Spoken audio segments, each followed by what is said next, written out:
more on this. Maurice Mcleod, who's CEO of Race on the Agenda, joins me now. Maurice, thanks so much for joining me tonight on Talk Radio. What do you make of this? Is this a genuine move in your opinion, or it is Black History Month? Do you think it is a bit gimmicky? You know, what are your thoughts? I think it's genuine. I mean, Sadiq made this commitment, I think, last year during the Black Lives Matter protests, that he was going to look at it. It's actually quite a simple thing to do. If you're thinking of the calls for changes to structural racism, and this isn't that, but it's a very obvious thing that we all see as we walk down the streets. And so if you can make some changes to some of those, I think it's a good thing. It's not the end of the fight against racism, but it's a good step in the right direction, I'd argue. So what do you know so far? How will it work? As I said, it's £1 million available to whatever group. Is that right? Can it be any group, or does it go to a local authority? How will it work exactly? Yeah, so my understanding, and I'm obviously not part of Sadiq's team. I don't know what exactly the plans are, but my understanding is that it actually costs some money if you want to change the name of a street.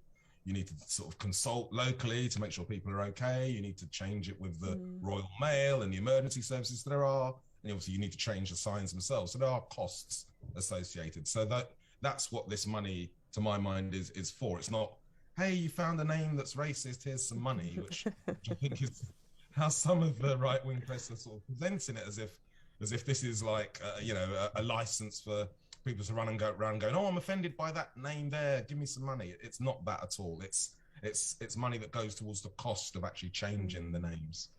How offensive are these names? Would people even know the names on the streets and the links to slavery? Yeah, it's a good point. I think in a lot of cases people don't know. I mean, some of them are more in your face than others. I mean, I used to, for a short period of my life, I lived in Tottenham near Black Boy Lane, and it made me feel uneasy every time I walked down it, to be honest. But, but most of the roads we're talking about are named after, famous captains of the empire who took Britain's name all around the world. But the bit they miss out is how they did that, and the oppression and the oppression that involved. And London is a wonderfully, beautifully diverse city with 8 million people. Almost half of them have their ethnic origins somewhere other than the UK, many of them in the empire. I think that we should reflect the people that live here, and street names are just a cultural thing, so changing them doesn't hurt anybody. The fact that most people don't know what those names are named after means that then they can't be that upset that they change, is what I would argue. Maurice, what would you say to anyone who would argue themselves this is an attempt to wipe out British history, to get rid of British history? What would you say to that? I'd say that's an interesting take on it. I think you hear it a lot, right? I heard that argument so much during the demonstrations last year, and when people were now verbally and physically showing their offence to the number of statues commemorating slave traders. But yes, something I don't want to wipe out history. What would you say to that? I'd like to take all arguments at face value and assume they're in good faith, but that argument seems quite weak, because most of the time people are saying, oh, you're wiping out our history for something that they hadn't cared about until someone asked to change it. And I'd go the other way. I'd say that what we're actually doing is acknowledging our history. At the moment, we're whitewashing our history. At the moment, we're pretending that we're often pretending in some of these names that what happened was we Britain rolled around the world doing great things, giving people roads and civilization. But what we're actually doing now is going, yeah, okay, so there's a bit of another story to that. Maybe we shouldn't be celebrating some of the people that we're celebrating. I think it shows that we're a grown-up city, and I'm really proud of this as a move. How are you? What is your thoughts on Black History Month? Now, this is I wish Black History Month was like this when I was a kid. I would have loved it, because as a kid it was like, last thoughts, if indeed we did even talk about it in school. Actually, in secondary school nobody did, but yes, afterthought. But now it seems it's more prominent. You can't go anywhere really without seeing organisations, companies, even broadcasters taking on board that this is a month. designed to celebrate the lives and history of black people. But what do you make of it? Again, is this something which needs to go further, or is this a good time for people who are black living in the UK? So the Black History Month thing, I've had this conversation with quite a few people who say, oh, why are we having a month just for black people? We don't have a month for, Irish people, other communities don't have a month. And I agree. I think it's kind of ridiculous that we concentrate on one group of people for 1 month. But what should happen is we concentrate on all of our histories in a comprehensive, nuanced, honest way.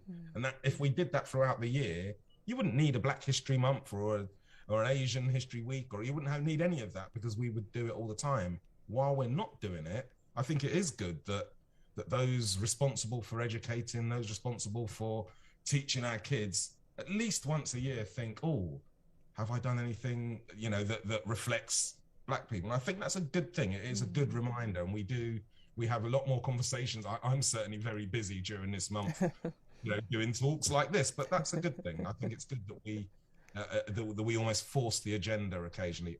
Eventually we'll evolve to a point where we don't need to have Black History Month. That's what I would hope. What did you make of, there was a report, I think it was earlier this week or last week actually, showing that when it comes to the Black Lives Matter resurgence, we saw last year with those demonstrations and people's reaction to it, those from a non-black community, actually damaging and can I say damaging? Yeah, let's say damaging, sort of damaging the arguments or people's attitudes to, I'm trying to be delicate here, Maurice, so bear with me, people's attitudes towards race and racial discrimination. Did you see that? And if you did, what did you make of it? No, I didn't see the report, to be honest, and I'd like to see that. But to be honest with you, the reason I'm actually just going to bring up, even if you hadn't seen it, because I think it's something that you did see on social media. There was a huge backlash. So are you surprised by that? Yeah, I'm not, to be honest. I think that whenever there's been any sort of social or cultural movement, and I think last year, however people want to deny it, there was a cultural movement. It wasn't just black people on the streets saying this is enough. There were, I did loads of talks, and I looked around at a sea of white faces going, oh my gosh, this is something we kind of knew, but we didn't really pay attention to it. And they were last year. And I think that that was a genuine moment of change, and it's still going on. But what happens whenever that sort of thing happens is that there's a backlash. Whenever that sort of thing happens, there's a famous cliche saying that if you're used to if you're used to supremacy, if you're used to privilege, then even equality feels like oppression. So some people are like, oh my God, why are they talking about black stuff all the time? And there was a backlash. That's gonna happen. Football has taken a knee. There's gonna be a number of people that want to boo that. I think and I hope what we do is go, cool, we hear you, and we're not, but this is happening now. You need to get on board.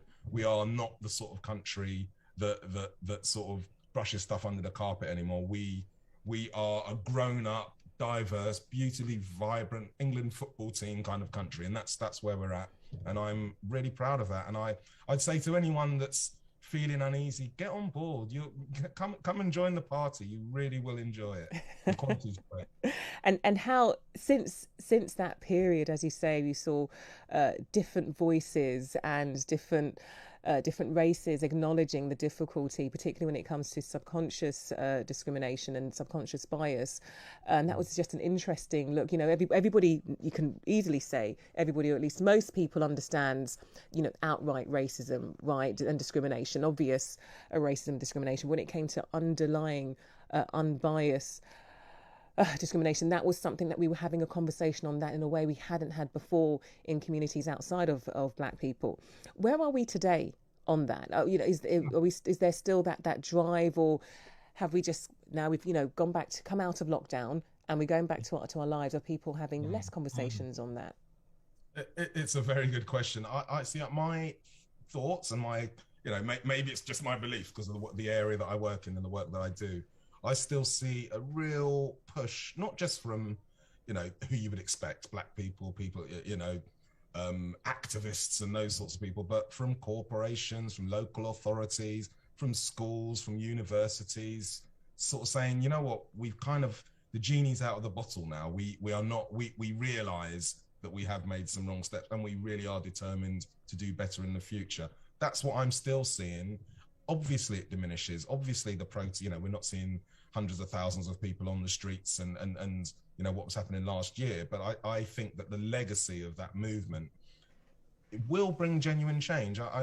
And maybe I'm being, I'm old enough not to be naive, but maybe I am being naive, and in 2 years' time we'll be talking about something else and we'll be right back to square one. But I feel like there's a genuine interest in moving things forward, and let's celebrate that. Okay, Maurice Mcleod, CEO of Race on the Agenda, really good talking to you.